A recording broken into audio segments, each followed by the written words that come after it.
His life was like a dry forest. Once touched gently by the spark of love, it burst into a towering blaze. Within that blaze lay too many unsolved riddles. The sunflowers were an offering, the yellow house, an experiment in utopia. 62 days later, the altar became a battlefield. Some say he mutilated himself. Some say he was stabbed. Some say he chose silence to protect another. Why was his ear delivered into the hands of a prostitute? Where did the gun come from? If you think this is merely the ending of a madman, you have not yet heard the coldest line in the case file. In his dying hours, he repeated, "Don't accuse anyone." The flames were magnificent, yet could not be extinguished, only ended too swiftly before they burned out. This was Vincent van Gogh. When Theo arrived, Van Gogh was already dying. He whispered, "I really wish I could go on living." But the bullet was lodged near his spine.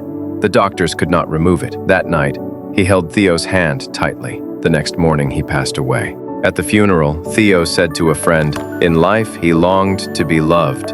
In death, he was finally understood." On the day of the funeral, the room was filled with Van Gogh's beloved sunflowers. Those flowers had once been painted for Gauguin, symbols of light and faith, of burning passion and solitude, offerings of love for all humanity. Now, they had become his elegy. 6 months later, Theo also died of illness and was buried in the Netherlands. Van Gogh's life was like a burning canvas, imperfect, irrational, yet dazzlingly bright. He lived himself into a poem dedicated to light, and at last, we understand him. In his lifetime, he sold only one painting, The Red Vineyard.